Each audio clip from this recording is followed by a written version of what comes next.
దూరం కావాలా నన్నే విడిచి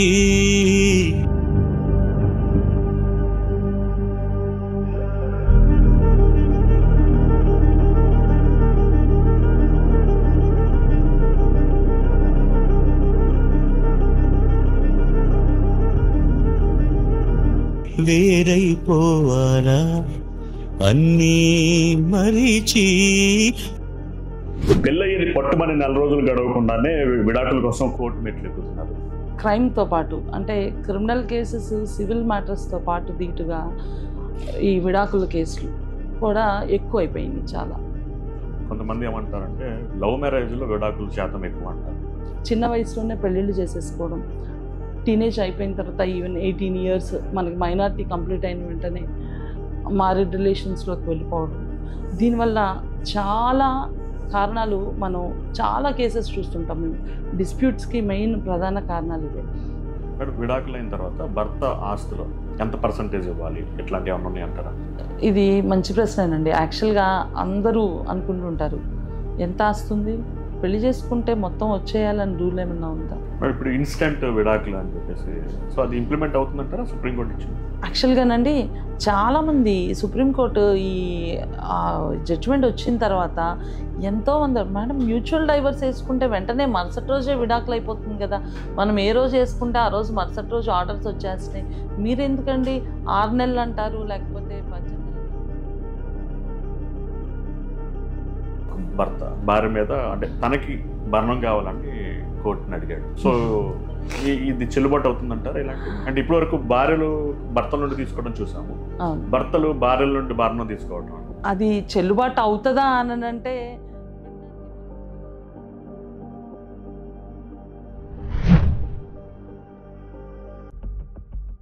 నమస్తే. ఈ మధ్యకాలంలో విడాకుల కేసులు అనేవి బాగా విపరీతంగా పెరిగిపోయాయి. పెళ్ళయ్యేది పట్టుమని 4 రోజులు గడవకుండానే విడాకుల కోసం కోర్టులు ఎక్కుతున్న జంటలు ఎంతో మందిని ఇప్పుడు మనం చూస్తూ ఉన్నాము. ఈ విషయంపై మనతో మాట్లాడేందుకు ప్రముఖ న్యాయవాది, ఫ్యామిలీ కౌన్సిలర్ ఈ ఉషాజ్యోతి గారు మనతో ఉన్నారు. న్యాయవాది గారిని అడిగి మరిన్ని వివరాలు తెలుసుకుందాం. నమస్కారం మేడం గారు. నమస్తే. అసలు చెప్పండి మేడం, ఏంటి ట్రెండ్, ఆ విడాకుల ట్రెండ్? పట్టుమని 4 రోజులు అవ్వకుండానే విడాకులు అంటూ కోర్టు మెట్లు ఎక్కుతున్నారు. అసలు ఏంటి మేడం? మీరు చెప్పింది 100% వాస్తవం అండి. యాక్చువల్గా ఇప్పుడు క్రైమ్తో పాటు అంటే క్రిమినల్ కేసెస్, సివిల్ మ్యాటర్స్తో పాటు దీటుగా ఈ విడాకుల కేసులు అంటే విడాకుల కేసులనే కాదు, మ్యాట్రిమోనియల్ డిస్ప్యూట్స్కి సంబంధించిన అన్ని రకాల కేసులు, ఆల్ టైప్ ఆఫ్ కేసెస్ కూడా ఎక్కువైపోయింది చాలా. అయితే లోతుగా ఎందుకు ఈ డిస్ప్యూట్స్ ఎక్కువ అవుతున్నాయి అని మనం లోతుగా పరిశీలిస్తే, ఒకప్పుడు భారతదేశంలో ఉమ్మడి కుటుంబ వ్యవస్థ ఉండేదండి. ఈ ఉమ్మడి కుటుంబ వ్యవస్థలో భార్యకు కానీ భర్తకు కానీ ఎవరికైనా సరే పొరపత్యాలు వచ్చినా లేకపోతే డిస్ప్యూట్స్ ఏదైనా రైజ్ అయ్యి మాట మాట్లాడుకున్నా దాన్ని సర్దిపుచ్చడానికి ఇంట్లో పెద్దవాళ్ళలో, అత్తమామలో ప్రయత్నం చేస్తూ ఉండేవాళ్ళు. అట్లీస్ట్ ఆ ఇంటి కోడలు తోడి కోడల్ని చూసో, అత్తమామల్ని చూసో, ఆ ఇంటి ఆడపిల్లల్ని చూసో మనం ఎట్లా ఈ ఇంట్లో మెలగాలి, ఎంత పేషెన్స్తో మనం ఉండాలి, మనకి ఓర్పు ఎంత అవసరమో కనీసం ఈ అవగాహన విధంగా ముందుకెళ్ళే ప్రయత్నం చేస్తూ ఉండేవాళ్ళు. అలాగే భర్త విషయానికి వస్తే ఈ ఫ్యామిలీని మనం ఎలా లీడ్ చేయాలి, దీనిపైన మనం మన తండ్రిని, అన్నదమ్ములనో లేకపోతే ఆ ఇంట్లో ఉన్న పెద్దవాళ్ళనో చూసి మనం ఏం నేర్చుకోవాలి అన్న ఒక అవగాహనతో ఆ ఫ్యామిలీని లీడ్ చేసేవాళ్ళు. కానీ ఇప్పుడు అన్నీ కూడా న్యూక్లియర్ ఫ్యామిలీస్ అయిపోయాయి. సపరేషన్, ఓన్లీ వైఫ్, హస్బెండ్, పిల్లలు.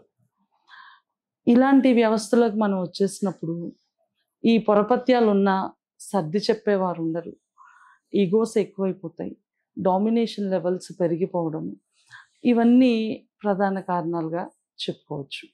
అలాగేనండి సింగిల్ చైల్డ్స్ లేకపోతే 2 పిల్లలు ఉండడము, తల్లిదండ్రులు ఏం చేస్తున్నారు, పిల్లలకి ఫైనాన్షియల్ లిబర్టీ ఇవ్వడం, అంతేకాకుండా గ్యాడ్జెట్స్, వాళ్ళ లిబర్టీని ఎక్కడా కూడా డిస్టర్బ్ చేయకుండా పిల్లల్ని పెంచడం. ఇంకొక విషయం చెప్పుకుంటే మనం దీంతో పాటుగా ముఖ్యంగా ఇప్పుడు ఇద్దరు కూడా ఇప్పుడున్న సిచ్యువేషన్స్లో బోత్ ద స్పౌసెస్ ఇద్దరు కూడా వర్కింగ్లో ఉంటున్నారు. అట్మోస్ట్ ఫైనాన్షియల్ కెపాసిటీ ఉన్నప్పుడు ఇద్దరు స్పౌసెస్ కూడా అట్మోస్ట్ ఎర్నింగ్ కెపాసిటీ ఉన్నప్పుడు ఈ డిస్ప్యూట్స్ అన్నవి రేజ్ అవుతున్నాయి. నువ్వు తక్కువ కాదు, నేను తక్కువ కాదు, నువ్వేం చేస్తున్నావు, నేనేం చేస్తున్నా, ఇక్కడ నుంచి గొడవ మొదలవుతుంది భార్యాభర్తలు ఇద్దరి మధ్యలో. ఇంకొకటి ముఖ్యంగా మనం గమనించాల్సింది ఏంటంటే, ఇలాంటి డిస్ప్యూట్స్లో మెయిన్గా ఒకప్పుడు భారతదేశం వివాహ వ్యవస్థ అంటే ప్రపంచంలోని అన్ని దేశాలు కూడా చేతులెత్తి మొక్కే విధంగా ఉండేది మన భారతదేశ వివాహ వ్యవస్థ. అలాంటిది అన్ని దేశాలు కూడా మన వ్యవస్థని ఇన్కల్కేట్ చేసుకునేలాగా ఉండేది. అలాంటిది మన తీరు మారిపోయింది. ఆధునికత వైపు పరుగులెడుతున్నాం. దాంతోపాటు మన తీరుతెన్నులు మారి ఎక్కడికి దారి తీస్తోంది ఇది? Living relationships, love marriages in the mean, అంటే నేను దానికి వ్యతిరేకిని కాదు, కానీ ఇక్కడ ఒక విషయం చెప్తున్నాను ఏంటంటే, మెచ్యూర్ లవ్ అంటే మనకు ఒక మెచ్యూరిటీ ఏజ్ వచ్చిన తర్వాత, మన మైండ్ మెచ్యూరిటీ పెరిగిన తర్వాత, మెచ్యూరిటీ లెవెల్స్ పెరిగాక లవ్ అన్నది డిఫరెంట్గా ఉంటుంది. చిన్న వయసులోనే పెళ్ళిళ్ళు చేసేసుకోవడం, టీనేజ్ అయిపోయిన తర్వాత ఈవెన్ 18 years మనకి మైనారిటీ కంప్లీట్ అయిన వెంటనే మ్యారీడ్ రిలేషన్స్లోకి వెళ్ళిపోవడం, దీనివల్ల చాలా కారణాలు మనం చాలా కేసెస్ చూస్తుంటాం మేము. డిస్ప్యూట్స్కి మెయిన్ ప్రధాన కారణాలు ఇవే. ఇంకొకటి మనం చెప్పాలంటే ఇప్పుడు బాగా పెరిగిపోయింది ఇలిసిట్ రిలేషన్షిప్స్ అండి, వివాహేతర సంబంధాలు. అది భర్త కానీ భార్య కానీ. మనం ఇప్పటి వరకు గత 10-15 సంవత్సరాల కిందట మీరు చూస్తే ఎక్కడా కూడా కుటుంబంలో భార్యనో భర్త భార్యనో లేకపోతే భార్య భర్తనో కుటుంబ పెద్దలనో ఇంట్లో ఉన్న పిల్లలనో అన్నదమ్ములనో ఎవరిని చంపుకోవడాలు నరుక్కోవడాలు ఇలాంటి మ్యాట్రిమోనియల్ డిస్ప్యూట్స్లో మనం ఎప్పుడూ చూడలేదండి. కానీ ఇప్పుడు కేవలం అవే నడుస్తున్నాయి. ఈ వివాహేతర సంబంధాల వల్ల ఎక్కడ తెలిసిపోతుందో, ఎక్కడ దేనికి దారి తీస్తుందో అని అదర్ పర్సన్ ఎవరైతే ఉన్నారో అతనితో కలిసి ఇంట్లో ఉన్న వ్యక్తులనే చంపేయడం, ఇవి చాలా సాధారణంగా మారిపోయినాయి. ప్రతిరోజు కూడా మనం ఇవే కేసులు చూస్తున్నాం. ఇలా చెప్పుకుంటూ పోతే డిస్ప్యూట్స్ రావడానికి చాలా కారణాలు ఉన్నాయండి. కొంతమంది ఏమంటారంటే లవ్ మ్యారేజ్లో విడాకుల శాతం ఎక్కువ అంటారు, కొంతమంది అంటారు అదేం లేదు, ఈవెన్ అరేంజ్డ్ మ్యారేజ్లో అంటారు. ఎందులో ఎక్కువ ఉంటుంది అనుకుంటున్నారు? అంటే ఇక నా పర్సనల్గా చెప్పాలంటే నాది లవ్ మ్యారేజేనండి. But we are very happy in personal life, we are very happy. Love marriage వల్ల విడాకులు ఎక్కువ అవుతున్నాయి పర్సనల్. ఇక్కడ మనం గమనించాల్సిన విషయం అంటే ఏంటంటే, ఏదైనా సరే అడ్జస్ట్మెంట్ మెంటాలిటీ అన్నది భార్యలో కానీ భర్తలో కానీ ఉండాలి. ఆ మెంటాలిటీ లేనప్పుడు ఏమవుతుందంటే, అది పెద్దలు కుదిర్చిన పెళ్ళైనా అవ్వచ్చు, లేకపోతే లవ్ మ్యారేజ్ అయినా అవ్వచ్చు, ఏదైనా సరే డిస్ప్యూట్కే దారితీస్తుంది అల్టిమేట్గా. ఒకటి అడ్జస్ట్మెంట్ మెంటాలిటీ ఉండాలి, ఒకటి పేషెన్స్ ఉండాలి. అది చిన్నప్పటి నుంచే తల్లిదండ్రులు మనకి నేర్పించిన దాంట్లో ఉంటుందండి.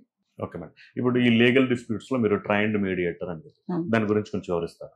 యాక్చువల్గా కోర్టులో విపరీతమైన కేసులు పెరిగిపోతున్నాయండి. ఈ క్రమంలో సుప్రీంకోర్టు ఈ district legal cell services authority వాళ్ళకి మమ్మల్ని మా జిల్లా తరపున ఒక 30 మందిని మాకు ఒక 40 days సెషన్ ఇచ్చారండి. ట్రైన్ చేశారు మమ్మల్ని బాగా. అంటే కోర్టులో ఉన్న కేసులన్నీ కూడా మీడియేట్ చేసి, అంటే what is going to be done, దీనివల్ల మీరు ఏం గెయిన్ అవుతున్నారు అన్నది మేము క్లీన్గా వాళ్ళకి వివరించి, డిస్ప్యూట్ లేకుండా, అంటే కోర్టు కేసు అంటిల్ జడ్జిమెంట్ వచ్చేంత వరకు వెయిట్ చేయకుండా మధ్యలోనే మేము మీడియేట్ చేసి సాల్వ్ చేసే ప్రొసీజర్ ఏదైనా ఉంది అని అంటే అది మా ట్రయల్లో మేము చేస్తామండి. ఇప్పుడు అది కోర్టులో జూలై మంత్ నుంచి స్టార్ట్ అయింది. మాకు దానికి ట్రైనింగ్ ఇచ్చి మాకు ఎంపానల్ చేస్తున్నారు. మేడం దీనికి చట్టబద్ధత ఉంటుందంటారా మేడం? ఉంటదండి. అవుట్ ఆఫ్ కోర్ట్ అంటున్నారు కదా. లేదండి, ఆ. అది అవుట్ ఆఫ్ కోర్ట్ కాదు, in the court only. Okay. ఒక high court judges committee Okay. Appoint చేయడం, ఈ కేసెస్ అన్నీ కూడా మాకు రిఫర్ చేయడం కోర్ట్స్ తరపు నుంచి. చట్టపరంగానే వాళ్ళు ఏదైతే రిలీఫ్ కోరుకుంటున్నారో ఆ రిలీఫ్ని ఒక టర్మ్స్ బేసిస్లో ఎనీ డిస్ప్యూట్ వాళ్ళకి ఏం కావాలనుకుంటున్నారు, both the parties, either petitioner or respondent, whatever it may be, ఇది మ్యాట్రిమోనియల్ ఇష్యూ కానివ్వండి లేకపోతే అదర్ ఇష్యూస్ ఏదైనా సరే, వాటిల్లో అల్టిమేట్గా వాళ్ళకి కావాల్సిన రిలీఫ్ ఏంటి, Okay. దాన్ని మనం ఈక్వలైజ్ చేసి ఇద్దరిని సర్దిపుచ్చి మాట్లాడి ఒక సెటిల్మెంట్ దిశగా తీసుకెళ్ళడమే ఈ ప్రక్రియ. ఓకే, అది ఎలా డిసైడ్ చేస్తారు? ఒక పర్టికులర్ కేసు మీ దగ్గరికి పంపించాలండి, దీనికి ఏమన్నా ప్రాసెస్ ఉంటుందా? ఎలా నిర్ణయిస్తారు? అంటే దీనికంటూ ఒక ప్రాసెస్ ఏమి ఉండదండి. జనరల్గా ఉన్న కేసులు ఏదైతే ఉందో, ఇప్పుడు సంబడి ఆర్ ఇంట్రెస్టెడ్, బట్ ఇక్కడ ఏమవుతుందంటే అడ్వకేట్స్ కొంతమంది లేదు ఇది జడ్జిమెంట్ వరకు వెళ్తే ఒక న్యాయవాదిగా మాకు కానీ లేకపోతే ఆ కేసులు చేసే న్యాయవాదులకు కానీ బెనిఫిట్. ఇక్కడ పిటిషనర్కి రెస్పాండెంట్కి ఇద్దరికీ ఉంటుంది మనసులో, ఈ కోర్టుల చుట్టూ తిరగలేకపోతున్నాం మనము, దీనికి ఎక్కడో చోట ఎండ్ పెట్టాలి, ఇయర్స్ అండ్ ఇయర్స్ అయిపోతున్నాయి, బట్ రిలీఫ్ అన్నది మాకు రావట్లా. దీని దిశగా మేము ఒక సొల్యూషన్ చూపిస్తాం. అల్టిమేట్గా క్లెయిమ్ చేసుకున్న పిటిషనర్ దేనికోసం కేసు ఫైల్ చేశాడు, చివరికి అతనికి అది వస్తుందా లేదా, సక్సీడ్ అవుతున్నాడా లేదా, అందులో ఈ సక్సీడ్ అయ్యే స్పాన్లో అతను ఏం కోల్పోతున్నాడు, ఇవన్నీ మేము క్లీన్గా ఎక్స్ప్లెయిన్ చేసి వాళ్ళకి సెటిల్మెంట్ దిశగా వాళ్ళని మార్చడమే మా ప్రధాన లక్ష్యం. Not only particular any disputes, but most of the matrimonial issues ఇప్పుడు ఈ మీడియేషన్ దిశగా మేము తీసుకెళ్ళాలి. అంటే ఇప్పుడు ఉన్న సిచ్యువేషన్స్లో మ్యాట్రిమోనియల్ డిస్ప్యూట్స్ చాలా ఎక్కువైపోయినాయి. కాబట్టి అంటే ఏదైనా సరే నేను వీళ్ళని వదలను, అదర్ పార్టీని ఎక్కడికైనా సరే నేను తీసుకువెళ్తాను అని కూర్చుంటున్నారు తప్పితే దాన్ని అక్కడితో కట్ ఆఫ్ చేసుకొని ఒక పీస్ఫుల్ జర్నీకి స్టెప్ ఇన్ అవుదాము అన్న ఉద్దేశము ఏ పార్టీలో కూడా లేకుండా పోయింది, ఐదర్ పిటిషనర్ ఆర్ రెస్పాండెంట్.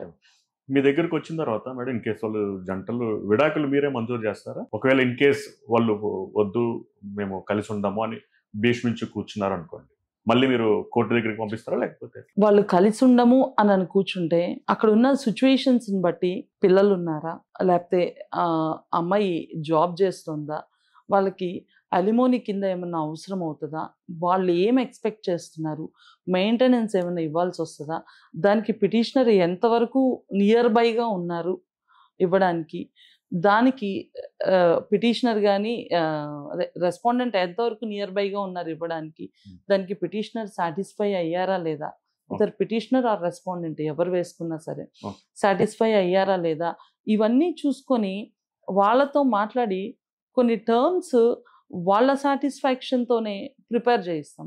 ఆ టర్మ్స్ని మనం కోర్టుకు పంపిస్తామండి, టర్మ్స్ ఆఫ్ కాంప్రమైజ్. ఆ టర్మ్స్ని మనం కోర్టుకు పంపిస్తే basing on that terms again they should file mutual divorce. ఆ మ్యూచువల్ డైవర్స్ వేసుకున్నప్పుడు ఆటోమేటిక్గా ఆ టర్మ్స్ ప్రకారం వాళ్ళకి డైవర్స్ అనేది గ్రాంట్ అవ్వడం జరుగుతుంది కోర్టులో. ఈ విడాకుల కేసుల్లో చట్టం అనేది ఆడవాళ్ళకి అనుకూలంగా ఉంటుంది, మగవారికి అనుకూలంగా? ఇది యాక్చువల్గానండి చాలా మందికి ఇది ఒక పెద్ద అపోహగా మారిపోయింది. ఈవెన్ వెల్ ఎడ్యుకేట్స్, లీగల్ ప్రాసెస్లో బాగా అవేర్నెస్ ఉన్న వాళ్ళు కూడా ఒక ట్రాన్స్లో ఇది కేవలం చట్టం లేడీస్కి అనుకూలంగా ఎక్కువ ఉంటుంది, జెంట్స్కి సపోర్టివ్గా ఉండదు, జెంట్స్ మహా అయితే ఒక విడాకులు అడగగలరు, కానీ లేడీస్కి సంబంధించి చాలా కేసులు ఫైల్ చేసుకునే అవకాశం ఉంటుంది. అయితే చట్టంలో కొన్ని రూల్స్ ఆల్రెడీ ఫ్రేమ్ చేసి పెట్టేసి ఉంటాయండి. దీంట్లో ఆడవాళ్ళకి బెనిఫిషియరీగా ఉండాలి, మగవాళ్ళకి బెనిఫిషియరీగా ఉండకూడదు, ఇలాంటి ఏముండదు. మనం ఏదైతే రిలీఫ్ కోరుకుంటూ కోర్టును అప్రోచ్ అవుతామో ఆ రిలీఫ్ దిశగా మనకు వచ్చిందా లేదా అన్నదే మెయిన్ పాయింట్. కాకపోతే ఏంటంటే ఇందులో లేడీస్ ఇప్పుడు మనం ఇంతకుముందు మాట్లాడుకున్నాం. ఒక 10-15 సంవత్సరాల క్రిందట ఆడవాళ్ళ పొజిషన్ ఏంటి? ఇప్పటి పొజిషన్ ఏంటి? అప్పుడు వంటగదికే అంకితం అయ్యి, ఇంట్లో అత్తమామలతోనో, లేకపోతే భర్తతోనో అన్ని రకాలుగా వేధింపులకు గురవుతూ, గడప దాటి అడుగు పెట్టలేని పరిస్థితుల్లో వారంతట వారే పెట్రోల్ పోసుకొని తగలబెట్టేసుకున్న సిట్యుయేషన్స్ మనం చాలా చూసున్నాం. అయితే ఇప్పుడు పరిస్థితి అది కాదు. ఆ పరిస్థితి నుంచి ఆడపిల్ల ఎదుటి వ్యక్తి మీద పెట్రోల్ పోసి తగలబెట్టే పొజిషన్‌కొచ్చింది. అడ్వాన్స్ అయిపోయాం చాలా. ఈ అడ్వాన్స్‌మెంట్‌లో ఏమవుతుందంటే అప్పటి సిట్యుయేషన్‌లో మనకి కొన్ని ప్రొవిజన్స్ కల్పించిన మాట వాస్తవం.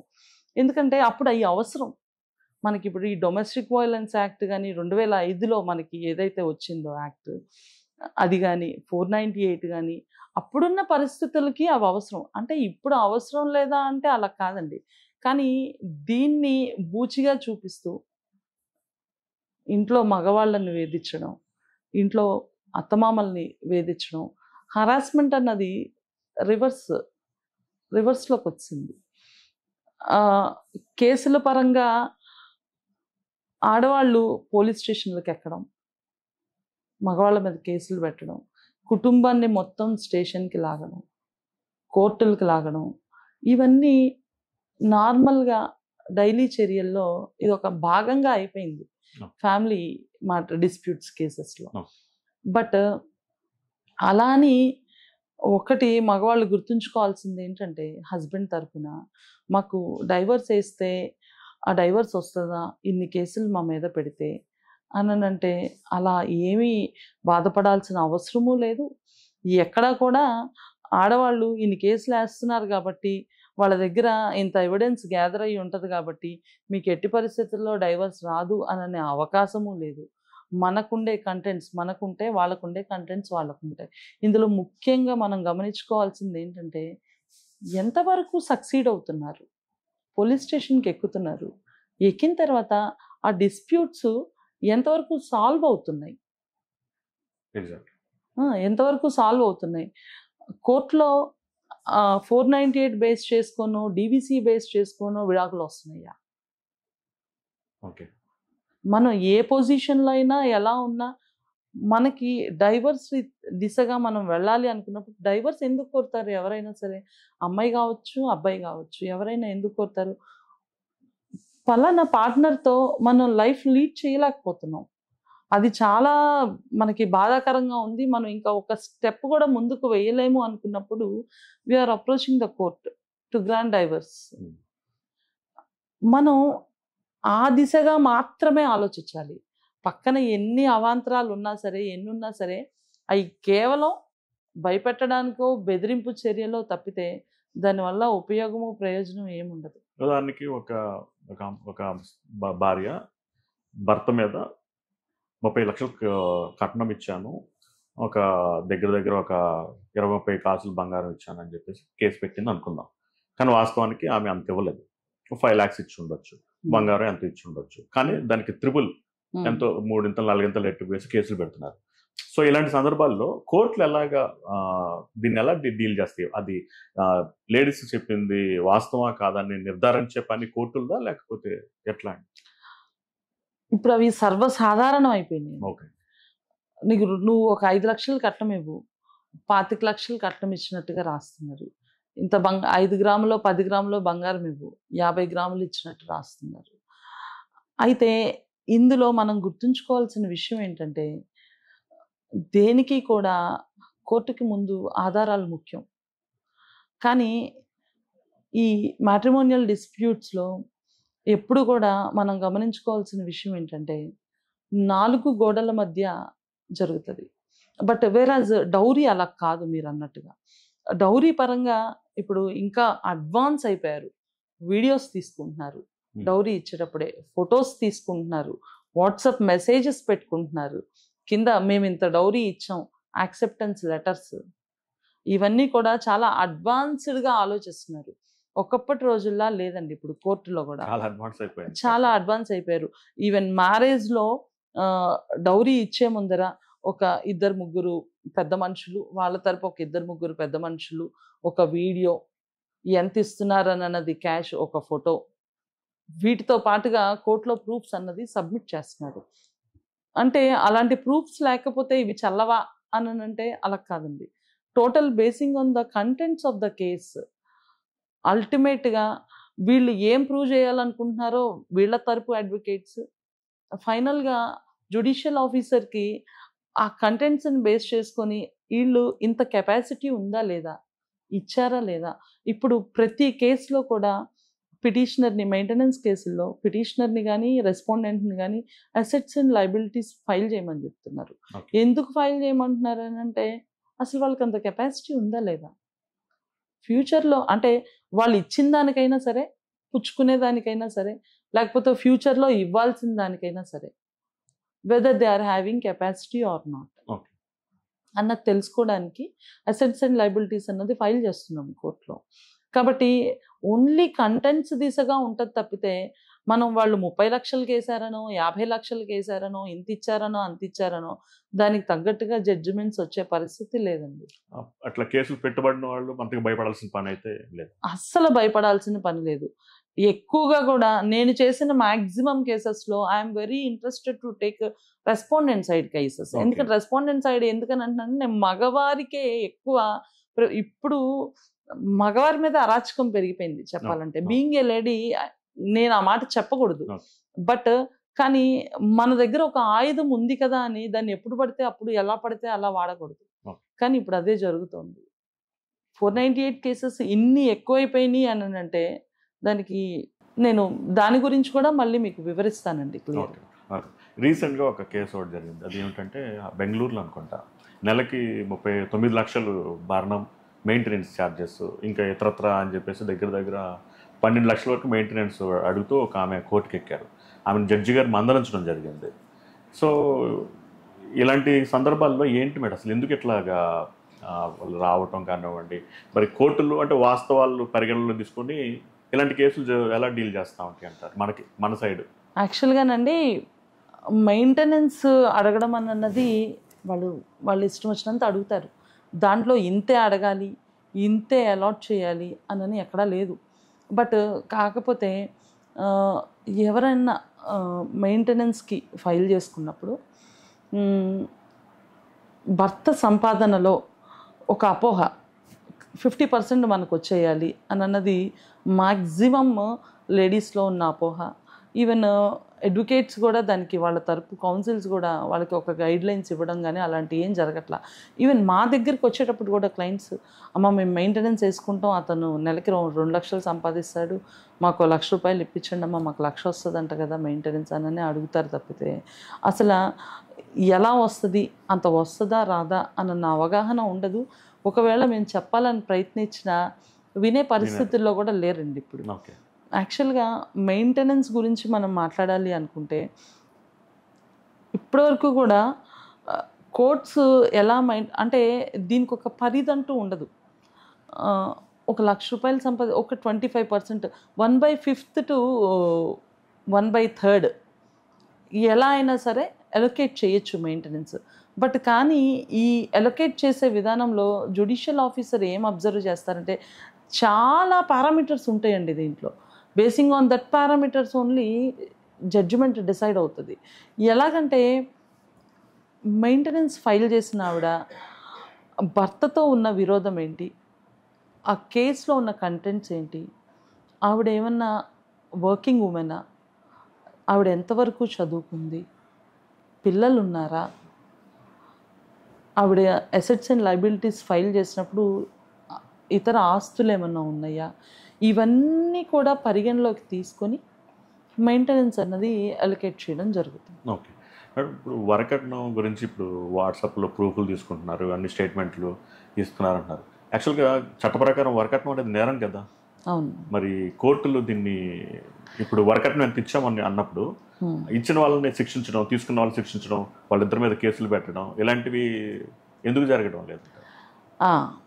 మీరు చాలా మంచి ప్రశ్న అడిగారు ఇది. యాక్చువల్గా ఒకటి మీరు ఆలోచించండి, వరకట్న వేధింపులు ఇదివరకు ఉన్నాయండి, ఇప్పుడు ఉన్నాయంటారా? పట్టడానికి డౌరీ ప్రొహిబిషన్ 3 and 4 పడతాం సెక్షన్, కానీ పిల్లలే దొరక్క అల్లాడిపోతున్నారు. వరకట్నం ఇప్పుడు ప్రజెంట్ సిచ్యువేషన్లో ఇద్దరు ఎర్నింగ్ అవ్వడం, కట్నం గురించి ఏం ఆలోచించట్లా. ఇంకోటి మీరు బాగా అబ్జర్వ్ చేయాల్సిన విషయం ఏంటంటే, మ్యాక్సిమమ్ మ్యారేజెస్లో ఏది పెట్టాలనుకున్నా మీరు మీ అమ్మాయికి పెట్టేసుకోండి, మాకేం అవసరం లే, ఓకే, మాకు మ్యారేజ్ చేస్తే చాలు. మ్యాక్సిమం మ్యారేజెస్ ఇవే జరుగుతున్నాయి. వాళ్ళ తరపున ఎనీథింగ్, ఏ ప్రాపర్టీ ఇచ్చినా, క్యాష్ ఇచ్చినా, గోల్డ్ ఇచ్చినా అంతా కూడా అమ్మాయికే, ఇండైరెక్ట్గా అంతా కూడా అమ్మాయికి అని చెప్పి. బట్ కానీ కొన్ని చోట్ల కొంతమంది ఉన్నారు, పూర్తిగా లేరని నేను చెప్పను, కొంతమంది ఇంకా పాత పద్ధతుల్లోనే కట్నం ఎంత తీసుకొచ్చింది, ఇంటికి సామాన్లు ఎంత తెచ్చారు, సార సామాన్లు ఎంత తెచ్చారు, ఇవన్నీ కూడా మేము రాస్తామండి పిటిషన్లో. సార సామాన్ ఎంత తెచ్చారు, పిల్లాడికి ఎంత పెట్టారు, ఇవన్నీ కూడా అదే తరహాలో అడిగేవాళ్ళు కూడా ఉన్నారు ఇంకా. ఎందుకంటే పల్లెల నుంచి వస్తారు చాలామంది, ఇప్పటికి కూడా వాళ్ళకి కోర్టుకు వచ్చే డైవర్స్ తీసుకోవాలన్న ఉద్దేశం ఉండదు. విడాకులు అంటే ఓకే, ఒక 4 పెద్ద మనుషుల్లో కూర్చున్నామా, మాట్లాడుకున్నామా అంటే ఇప్పుడు చాలా వరకు తగ్గిందండి, కానీ ఇప్పటికి కూడా ఉన్నారు వాళ్ళు. ఒక 4 పెద్ద మనుషుల్లో కూర్చున్నామా, ఒక 100 రూపాయలు స్టాంప్ పేపర్ తెచ్చుకుందామా, దాని మీద రాసేసుకొని సంతకాలు పెట్టేసుకున్నామా, అయిపోయింది, విడాకులు వచ్చేసినాయి. అదే ఆలోచనలో ఉన్నారు తప్పితే ఇక వేరే ఏమీ ఆలోచించట్లా వాళ్ళు. ఇంకా వరకట్నము వేధింపులు అంటారా, అది కనుక ప్రూవ్ అయింది అనుకోండి, అంటే ప్రూవ్ చేయగలగాలి. ఇప్పటివరకు కూడా నేను మీతో మాట్లాడింది అదే, ఏది కూడా మరి ఎలిగేషన్స్ ఎక్కడ కూడా సపోర్ట్ చేయవు, అన్నీ కూడా వాళ్ళు చెప్పే ఎలిగేషన్స్ తప్పితే మీరు దానికి సంబంధించిన ఎవిడెన్స్ ప్రొడ్యూస్ చేయగలగాలి కోర్టులో. ఖచ్చితంగా మీరు అది ప్రొడ్యూస్ చేయగలిగితే, ఖచ్చితంగా ఆ అమ్మాయి వరకట్న వేధింపులకు కనుక గురయ్యి ఉంటే ఖచ్చితంగా కోర్టులో న్యాయం జరుగుతుంది. మరి ఎందుకు ఇచ్చారని ఇచ్చిన వాళ్ళని అడగరండి, వరకట్న ఇవ్వడం తప్పని తెలిసి ఎందుకు? ఒకటి మన ఇండియన్ కల్చర్, అది మన భారతదేశంలో ఇప్పుడు కాదు, ఎప్పటి నుంచో కూడా ఆడపిల్లని తెచ్చుకోవాలంటే కట్నం ఇవ్వాలి అన్న ఒక నియమం పెట్టేసుకున్నాం. అది మన కల్చర్లో, మన బ్లడ్లో పార్ట్ అయిపోయింది. ఎందుకు ఇచ్చారు, ఇవ్వడం తప్పు, కానీ డైరెక్ట్గా కట్నం ఇచ్చామని చెప్పరండి. మేము కట్నం ఇంత ఇచ్చాము అని చెప్పి చెప్పరు డైరెక్ట్గా ఎక్కడా కూడా. మేము కానుకగా ఇంత ఇచ్చాం, గిఫ్ట్గా ఇంత ఇచ్చాం. కోర్టు పరంగా వస్తే ఇప్పుడు అలాగే మాట్లాడుతున్నారండి. What ever it may B, ఏం చెప్పినా అంటే డైరెక్ట్గా డౌరీ ప్రొహిబిషన్ అని మనం పెట్టినా, బట్ వాళ్ళు చెప్పేది ఏంటంటే ఒక కానుకగా, ఒక గిఫ్ట్గా, ఒక సార సామాన్లను, పిల్లకి పెట్టిన గోల్డ్ అను, ఇలా డివైడ్ చేసుకుంటూ వచ్చేస్తున్నారు. ఓకే మేడం, భార్య అనుమతి లేకుండా భర్త, భర్త అనుమతి లేకుండా భార్య, ఇట్లా విడాకుల కోసం అప్రోచ్ అవ్వచ్చండి? అసలు అనుమతే అవసరం లేదండి. దేనికి అనుమతి?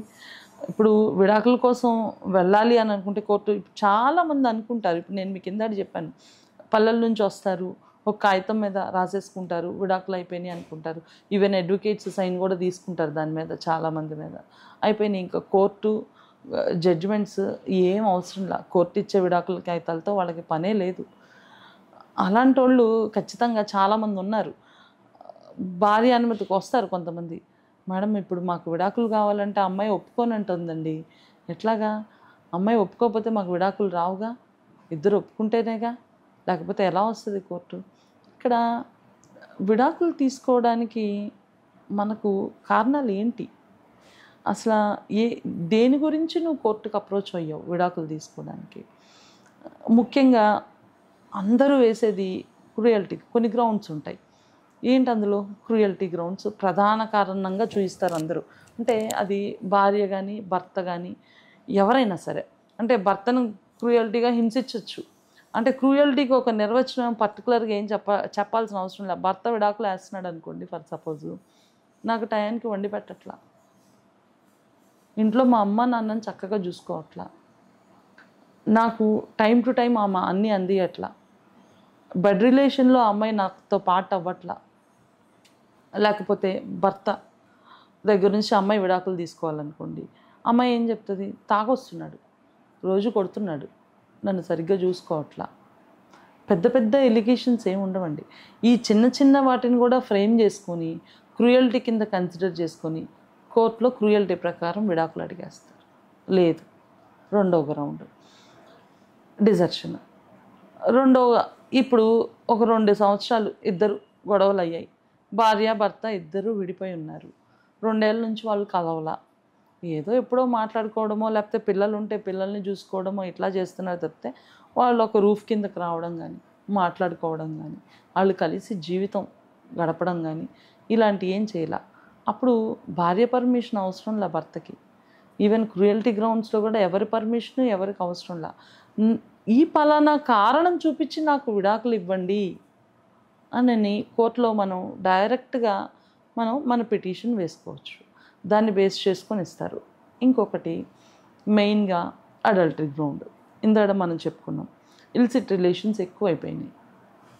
దట్టు సుప్రీంకోర్టు ఒక తీర్పు ఇచ్చారు, ఎవరితో అయినా సహజీవనం చేయొచ్చు, ఎవరితో అయినా ఉండొచ్చు, ఆడవాళ్ళకు కూడా ఆ స్వేచ్ఛ ఉంది. ఇలాంటివన్నీ చూసి అంటే ఇక్కడ జనాలు మనం అబ్జర్వ్ చేయాల్సిన విషయం ఏంటంటే ఆ కేసులో ఉన్న కంటెంట్స్, ఆ తీర్పు ఎందుకు అలా వచ్చింది, తీర్పు ఫస్ట్ నుంచి కూడా పిటిషనర్ వేసుకున్న కంటెంట్స్ ఏంటి, రెస్పాండెంట్ వేసుకున్న కంటెంట్స్ ఏంటి, ఇవన్నీ చూసే ప్రయత్నం తెలుసుకునే ప్రయత్నం చేయరు. ఆటోమేటిక్గా అల్టిమేట్గా జడ్జిమెంట్లో చివర ఏదైతే దేన్ని బేస్ చేసుకొని ఒక జడ్జిమెంట్ ఇచ్చారో దానికి స్టిక్ ఆన్ అయిపోతున్నారు. స్టిక్ ఆన్ అయిపోవడం అడల్టరీ. దానికి ఎవిడెన్స్ ఉందా లేదా తర్వాత విషయం, అదొక గ్రౌండ్ కింద వేసేస్తున్నారు. లేదు, వేరే వాళ్ళతో ఉంటుంది రిలేషన్లో, దాన్ని ప్రూవ్ చేయడం. కాబట్టి ఇలాంటి విషయాల్లో ఎవరి అంగీకారమో ఏమీ అవసరంలా. మనం విడాకులు కావాలి అనుకుంటున్నాం, అతనితో జీవితం దుర్భరంగా ఉంది, లేకపోతే ఆ అమ్మాయితో జీవితం దుర్భరంగా ఉంది, విడాకులకు వేసుకోవడమే. ఆటోమేటిక్గా బేసింగ్ ఆన్ దట్ గ్రౌండ్స్ మనకి విడాకులు అనేవి మంజూరు. ఎటువంటి రీజన్స్ లేకుండా విడాకుల కోసం అప్రోచ్ అవ్వచ్చా? ఎటువంటి రీజన్స్ లేకుండా ఎలా విడాకులకు వెళ్తామండి? ఏమి రీజన్స్ లేకపోతే ఆటోమేటిక్గా వాళ్ళు హ్యాపీగానే ఉంటారుగా. అంటే ఏదో ఒక రీజన్ చూపించండి, ఎలా విడాకులు వస్తాయి? బోర్ కొట్టి లేకపోతే ఇంకా సిల్లీ రీజన్స్. అవునండి, కొట్టి ఏదో ఒక రీజన్ చూపించాల్సింది. ఖచ్చితంగా బోర్ కొట్టినా కానీ ఏం చేస్తాడు అతను, అవతల వాళ్ళు చేసేది తప్పని తెలిసి కూడా మనం సైలెంట్గా ఉండాల్సిన సిచ్యువేషన్ వస్తుంది. ఇప్పుడు లేనిపోయిన కారణాలు, లేనిపోయిన ఎలిగేషన్స్ మన మీద చూపించి కోర్టుకు ఎక్కుతారు. అలాంటి సిచ్యువేషన్లో ఏమవుతుందంటే అవతల వ్యక్తికి ఇతనితో మనం జీవితం గడపాలా, ఇక మనం చెయ్యని తప్పులు మన మీద ఇన్ని పెట్టారు. ఇప్పుడు అలాగే జరుగుతున్నాయి. మీరు అన్నారు కదా బోర్ కొట్టి, అలాంటి వాళ్ళు బొచ్చేడు మంది ఉన్నారు. టైం పాస్ చేసేవాళ్ళు, టెంపరీగా మ్యారేజెస్ చేసుకునేవాళ్ళు, ఎలా అయినా సరే. అంటే ఇంకా ఆడపిల్లల్లో అయితే ఇప్పుడు మీరు అన్నది జెంట్స్లో యాప్ట్గా సరిపోతుంది. ఆడపిల్లల్లో అయితే మనం అసలు చెప్పాల్సిన పనేలా, ఒకళ్ళతో పెళ్లి చేసుకోవడం, విడాకులు తీసుకోవడం, వాడి దగ్గర అలిమోని తీసుకోవడం, మళ్ళీ రెండో మ్యారేజ్ చేసుకోవడం, మళ్ళీ రెండో వాడితో ఇదే పని. ఎక్కడా కూడా ఒక మోరల్స్ తోటి మనం వ్యవస్థలోకి వెళ్తున్న ఇది ఎక్కడా కూడా కనిపించట్లేదు. విడాకులు అయిన తర్వాత భర్త ఆస్తిలో భార్యకి ఆస్తి ఇవ్వటం ఇలాంటివి ఎంతవరకు ఉంటుంది? ఇప్పుడు ఎంత పర్సంటేజ్ ఇవ్వాలి, ఎట్లాంటివి ఏమన్నా ఉన్నాయి అంటారా? ఇది మంచి ప్రశ్నేనండి. యాక్చువల్గా అందరూ అనుకుంటుంటారు ఎంత ఆస్తుంది, ఆస్తి ఉంటే సగం రావాల్సిందే మనకి, పెళ్లి చేసుకుంటే మొత్తం వచ్చేయాలని రూల్ ఏమన్నా ఉందా? అది భర్త సంపాదన అవ్వచ్చు, లేకపోతే తల్లిదండ్రుల నుంచి రావచ్చు, ఏదైనా రావచ్చు. ఇందాక మనం మాట్లాడుకున్నాం మెయింటెనెన్స్ గురించి. విడాకులు తీసుకోవాలి అని అనుకున్నప్పుడు, లేకపోతే అసలు విడాకులకి వేసుకోకుండా కూడా మెయింటెనెన్స్ అడిగే సిచ్యువేషన్స్ కూడా కొన్ని ఉంటాయి. చాలా పరిస్థితుల్లో కొంతమంది అసలు ఎలా ఉన్నారంటే, ఇప్పుడు మ్యాక్సిమం క్లయింట్స్ మేము అబ్జర్వ్ చేస్తాం కదా, ఎట్లా అయినా సరే అవతల వ్యక్తిని బాధ పెట్టాలి, కోర్టు చుట్టూతో తిప్పివ్వాలి, దాంట్లో ఒక సెల్ఫ్ సాటిస్ఫాక్షన్ పొందుతున్నారు వాళ్ళు. అంతే తప్పితే దీనివల్ల మాకు ప్రయోజనం ఏంటి? ఏదో ఒకటి తేల్చుకొని ఫర్దర్ స్టెప్ తీసుకొని అయితే విడాకులు తీసుకోవడం, లేదంటే కలిసి ఉండే ప్రయత్నం చేద్దాం అన్న ఆలోచనతో దాన్ని అక్కడితో ఎండ్ చెప్పే మార్గం ఎక్కడా కూడా లేకుండా పోయింది. ఎదుటి వ్యక్తిని కోర్టు చుట్టూతూ తిప్పించాలి, అదే మోటివ్తో కోర్టుకెక్కుతున్న కేసులు ఈ మధ్యన కోకొల్లలుగా ఉన్నాయి. అలాంటి సందర్భాల్లో ఇలా ఉన్న ప్రాపర్టీకి అటాచ్మెంట్స్ కోరడం, అమ్మేస్తున్నారని చెప్పడం, మాకు మెయింటెనెన్స్ ఇవ్వమని చెప్పి అడగడం, పర్మనెంట్ ఎల్మోనీ అడగడం, విడాకుల కేసుల్లో కూడా పర్మనెంట్ ఎల్మోనీ అడగడం, లేకపోతే డొమెస్టిక్ వైలెన్స్ కేసుల్లో కూడా మెయింటెనెన్స్లు అడగడం, ఇలాంటివి ఇప్పుడు సర్వసాధారణంగా మారాయి. కానీ ఎక్కడా కూడా ఉన్న దాంట్లో అతను సంపాదించిన దాంట్లో సగం ఇవ్వడమో లేకపోతే పూర్తిగా ఇచ్చేయడమో ఇలాంటివి ఏమీ జరగవు. ఇలాంటివి జరుగుతాయి అనుకోవడం ఒక అపోహ. మగవాళ్ళు ఏమీ భయపడాల్సిన అవసరం లేదు దీంట్లో. 100% ఆ కేసులో ఉన్న కంటెంట్స్ని బట్టి ఇందాక మనం మాట్లాడుకున్నాం, పిల్లలు ఉన్నారా లేదా, అమ్మాయి కెపాసిటీ ఏంటి, ఇవన్నీ కూడా ఆలోచిస్తున్నారు. అలా ఆలోచించి దాని బేస్డ్గానే మనకి జడ్జిమెంట్ అన్నది వస్తుంది తప్పితే పూర్తిగానో 50% రాదు. ఒకప్పుడు యాక్చువల్గా ఎలాగుంటుంది అంటేనండి, మగవాడి ఎర్నింగ్ కెపాసిటీని పట్టుకొని ఆడవాళ్ళకి ఇంత ఆ లైవ్లీహుడ్కి సంబంధించి ఇంత ఇవ్వచ్చు అన్న ఒక నిర్ణయం ఉండేది. రీసెంట్గా మొన్న ఒక వారం రోజుల క్రిందట ఒక సుప్రీంకోర్టు జడ్జిమెంట్ వచ్చింది. దాంట్లో పంజాబ్ హైకోర్టు వాళ్ళు ఇచ్చినట్టున్నారు. యాక్చువల్గా పంజాబ్ హైకోర్టు నుంచి వచ్చింది, పంజాబ్ హైకోర్టేనా సంథింగ్ వచ్చింది. అయితే సుప్రీంకోర్టు ఏం చెప్పిందంటే, at the time of marriage అమ్మాయి యొక్క స్టాండర్డ్ ఆఫ్ లివింగ్ని బేస్ చేసుకొని మెయింటెనెన్స్ పెంచారు. అంటే హైకోర్టులో ఎంతో మెయింటెనెన్స్ అలాట్ అయింది లోవర్ కోర్టులో, అదే హైకోర్టు కూడా ఇచ్చేసింది. సుప్రీంకోర్టుకి వచ్చేసరికి ఏమైంది, అది ఆ అమ్మాయి యొక్క స్టేటస్ని స్టాండర్డ్ ఆఫ్ లివింగ్ని బేస్ చేసుకొని at the time of marriage మీరు ఇంత ఇవ్వచ్చు అని చెప్పి రీసెంట్ జడ్జిమెంట్ 1 వీక్ బ్యాకే వచ్చింది. ఇక్కడ ఏది కూడా మనం క్లియర్ కట్గా మనం అన్ని కేసులని లిబరలైజ్ చేసి దీనికి ఇంత వస్తుంది దీనికి ఇంత వస్తుంది ఇలా మనం చెప్పే సిచ్యువేషన్ ఉండదు. ఎప్పుడు కూడా జడ్జిమెంట్కి తేడా ఉంటుంది, కేస్కి తేడా ఉంటుంది. స్టేటస్ ఆఫ్ లివింగ్ అంటే ఉదాహరణకి అమ్మాయి లగ్జరీకి అలవాటు పడిందండి, విపరీతంగా ఖర్చు చేస్తూ ఉంటుంది. సో అలాంటి సందర్భాల్లో భర్త నుండి ఆమె ఖర్చులకి అంత అడగడం భావ్యమంటారా? నేను అదేనండి చెప్పింది. స్టేటస్ ఆఫ్ లివింగ్ అంటే మీరు పూర్తిగా వినలేదు నేను ఇందాక చెప్పింది. యాక్చువల్గా సుప్రీంకోర్టు ఏం చెప్తోందంటే, at the time of marriage standard of living, status of living వేరు, స్టాండర్డ్ ఆఫ్ లివింగ్ వేరు. అంటే ఆ అమ్మాయికి ఉన్న కెపాసిటీ, అంటే తల్లిదండ్రుల దగ్గర నుంచి వచ్చేటప్పుడు ఆ అమ్మాయి ఏ రేంజ్లో బ్రతికింది, ఏ విధంగా భర్త దగ్గరకు వచ్చింది, ఆ స్టాండర్డ్స్ని బేస్ చేసుకొని ఇక్కడ మెయింటెనెన్స్ అన్నది పెంచడం జరిగింది. అట్లాగా కేస్కి కోర్టుకి తేడా ఉంటుంది, జడ్జిమెంట్కి తేడా ఉంటుంది. మేము అదే జడ్జిమెంట్స్ తీసుకొచ్చి లోవర్ కోర్టులో వేస్తాం, హైకోర్టులో వేస్తాం, ఈ జడ్జిమెంట్ బేస్ చేసుకొని మాకు ఇవ్వండి అని. బట్ కాకపోతే ఓన్లీ కంటెంట్స్ని మాత్రమే కన్సిడర్ చేసి జడ్జిమెంట్స్ వస్తుంది. మేడం, ఈ విడాకుల కేసులో కాల్ ఎవిడెన్సెస్, కాల్ రికార్డ్స్ ఉంటాయి కదా, సో ఎంతవరకు పనికొస్తాయి? రీసెంట్గా కూడా ఒక జడ్జిమెంట్ వచ్చిందండి. కాల్ వైఫ్కి హస్బెండ్కి మధ్య ఒక చిన్న సెన్సిటివ్ లైన్ ఉంటుంది. ఇప్పుడు ఎలా అయిపోయిందంటే, ఇంట్లో భార్యాభర్తలు మాట్లాడుకునేటప్పుడు లేకపోతే ఒక ఫ్యామిలీ మెంబర్స్ కూర్చొని ఏదైనా డిస్కస్ చేసుకునేటప్పుడు మాట రావడము, ఏదో ఒక మాట మాట్లాడడము, చెయ్యి ఎత్తి భార్య భర్తని కొట్టవలసిన పరిస్థితితో వస్తుండేది. అది ఎప్పటి నుంచో వస్తుంది, అది మన భారతీయ వ్యవస్థ అనుకోండి. కానీ ఒకప్పుడు తగ్గి ఉండేవాళ్ళు, ఇప్పుడు తగ్గి ఉండట్లేదు. తగ్గి ఉండకపోగా ముందుగానే ప్రిపేర్డ్గా ఉంటున్నారు. ఎక్కడ ఏం చేస్తాడు రికార్డ్ చేద్దాం, ఎవిడెన్స్ మన దగ్గర పెట్టుకుందాం. ఈవెన్ తల్లిదండ్రులు కూడా అలాగే ట్రైనింగ్ ఇచ్చి పంపిస్తున్నారు. అది చాలా బాధగా ఉంది. ఎందుకంటే ఈ మధ్యన 2-3 కేసులు కౌన్సిలింగ్ చేసినప్పుడు, మేడం అత్తమామలు ఉంటే ఆ ఇంట్లో నేను మా అమ్మాయిని పంపించాను మేడం, వాళ్ళు ఉండకూడదు, వాళ్ళు ఉంటే మా అమ్మాయిని హ్యాపీగా కాపురం చేసుకున్నారు మేడం. ఇదే పరిస్థితిలో ఉంది తప్పితే ఒక సపోర్టివ్గా ఉంటుంది. అంటే డిఫరెన్సెస్ అన్నది ఎక్కడైనా రైజ్ అవుతాయండి. ఈవెన్ పేరెంట్స్కి పిల్లలకి మధ్యలో కూడా డిఫరెన్సెస్ రైజ్ అవ్వడం సర్వసాధారణం. కానీ ఇక్కడికి వచ్చేసరికి వాళ్ళ థింకింగ్ స్టైల్ ఒకలా ఉంటే ఇక్కడ ఒకలాగా ఉంటుంది. అలాంటి సిచ్యువేషన్స్లో కూడా రికార్డెడ్ ఎవిడెన్స్, పంజాబ్ హైకోర్టు ఏమో అది ఎవిడెన్స్ ఏదైతే రికార్డ్ చేస్తున్నారో దాన్ని బ్రీచ్ ఆఫ్ ఫండమెంటల్ రైట్ కింద, లిబర్టీ కింద దాన్ని కన్సిడర్ చేసి అది చెయ్యకూడదు, అది కోర్టులో అడ్మిసిబుల్ కాదు అని హైకోర్టు తీర్పిచ్చిందండి.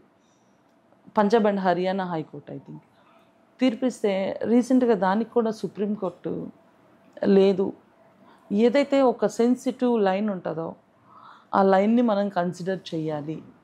భార్యాభర్తల మధ్య బాండింగ్లో రకరకాలు వస్తూ ఉంటాయి. అంటే తాగేసి వచ్చి రోజు విపరీతంగా కొట్టడం వేరు, కోపంలో ఏదో ఒక రోజు చేయి చేసుకోవడం వేరు. ఈ రెండిటి మధ్య చాలా వ్యత్యాసం ఉంటుంది, చాలా తేడా ఉంటుంది.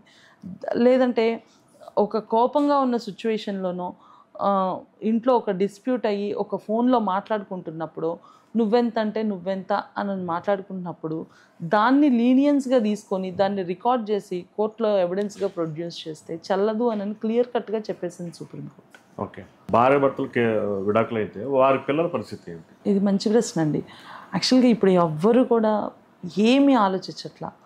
ఉన్నామా, ఒక మ్యారిటల్ లైఫ్లోకి వచ్చామా, పెళ్లి చేసుకున్నామా, పిల్లల్ని కన్నామా, మళ్ళీ ఇలిసిట్ రిలేషన్షిప్స్ మెయింటైన్ చేస్తున్నామా, ఎవరి తీరు వాళ్ళది లాగుంది. ఒకటే ఇంట్లో ఉంటారు, ఎవరి బెడ్రూమ్ వాళ్ళది, ఎవరి ఫోన్ వాళ్ళది, పిల్లలకో బెడ్రూమ్, తల్లిదండ్రులకి, భార్యకో బెడ్రూమ్, భర్తకో బెడ్రూమ్.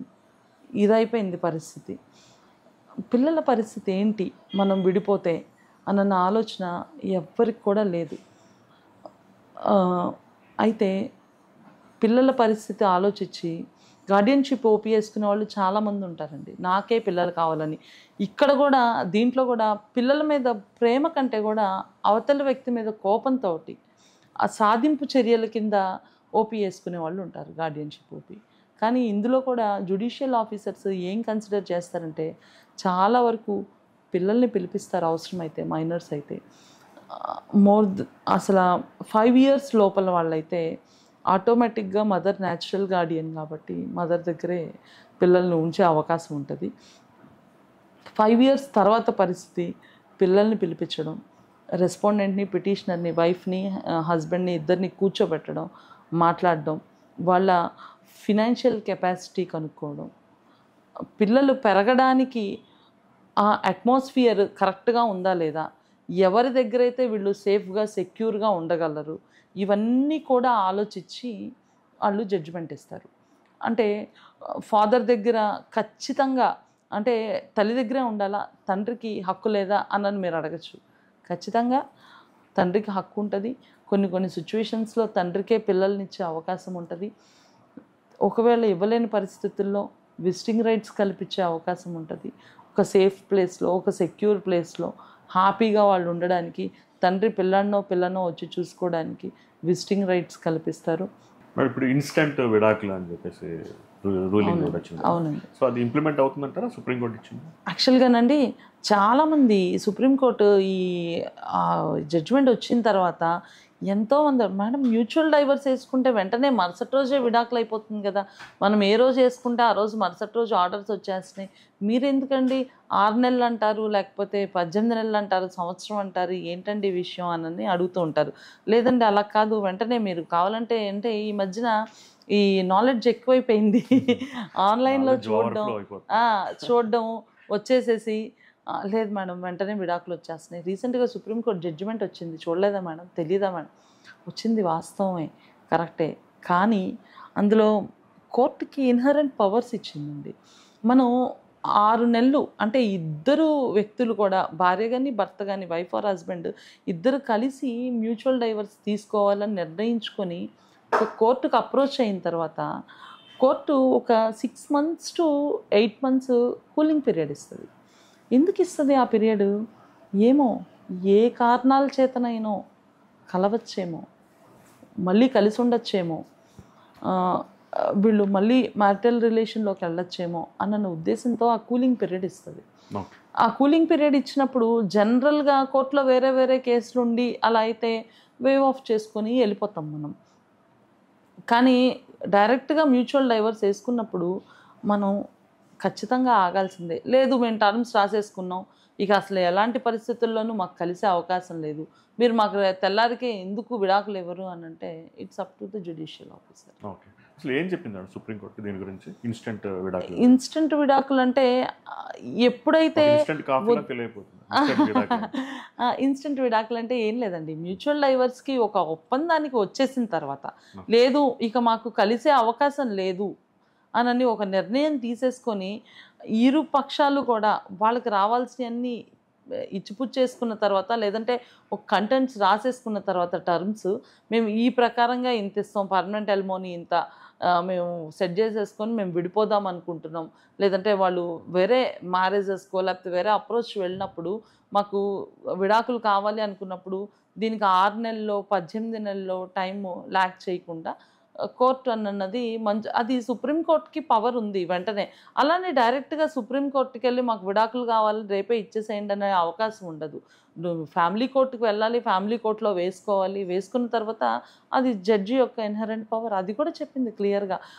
ఇంకోటి మనం ఇందులో గుర్తుంచుకోవాల్సింది ఏంటంటే జ్యుడిషియల్ ఆఫీసర్ కూడా ఏం ఆలోచిస్తారు, అందులో నెసెసిటీ ఏంటి, అర్జెన్సీ ఏంటి, ఇన్ కేస్ అబ్రాడ్ వెళ్ళాల్సిన సిచ్యువేషన్ ఉందా, ఇద్దరు బోత్ పార్టీస్లో ఎవరన్నా అబ్రాడ్ వెళ్తున్నారా, లేదంటే అట్లీస్ట్ ఏదైనా ఎమర్జెన్సీ వచ్చి పేరెంట్స్లో ఎవరికన్నా సిచ్యువేషన్ వచ్చిందా, పిల్లల పెళ్ళి, రెండో మ్యారేజ్, సెకండ్ మ్యారేజ్ చూసుకోవడము, అలాంటి ఏదైనా డిసీజ్ రావడము, ఇట్లాంటి ఏదన్నా వచ్చినప్పుడు కన్సిడర్ చేసే అవకాశం ఉంటుంది.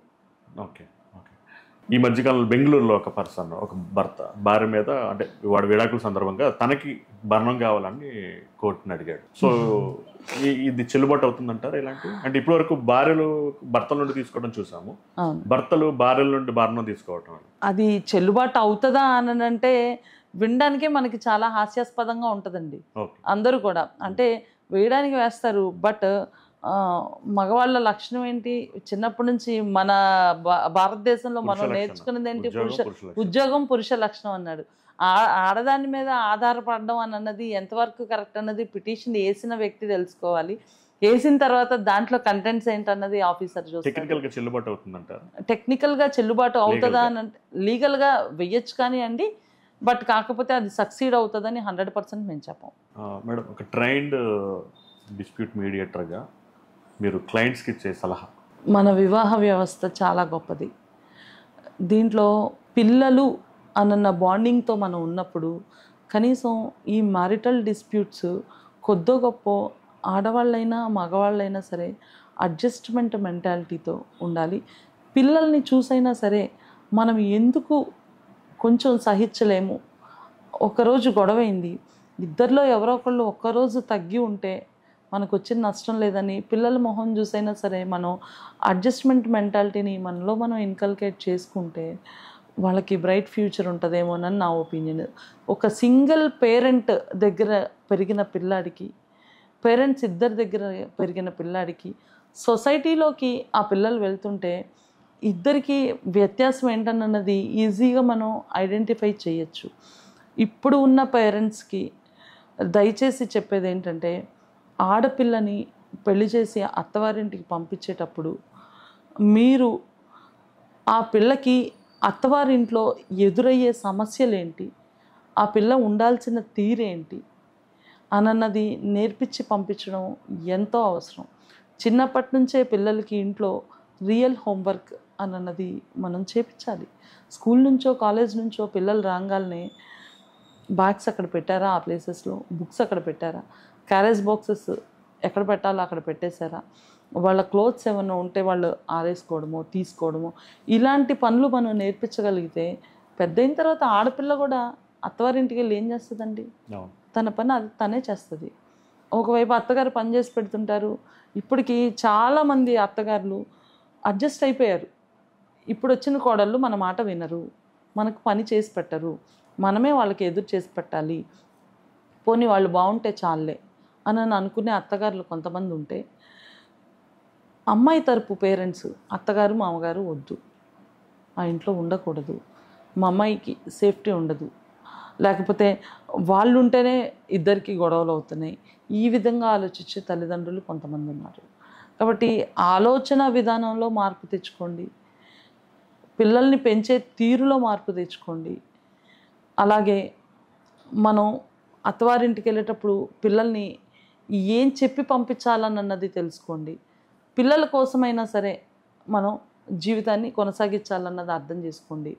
ఇక ఎట్టి పరిస్థితుల్లోనూ మన వల్ల కాదు, ఈ నరకం మనం భరించలేము అనుకున్నప్పుడు పీస్ఫుల్గా ఎలా విడిపోవాలో, ఒక ఎమికబుల్ వేలో మనం ఎలా విడిపోవాలో, ఎలా రాజీ పడాలో అన్నది తెలుసుకోండి. మీ టైము మనీ వేస్ట్ చేసుకోకండి. Thank you.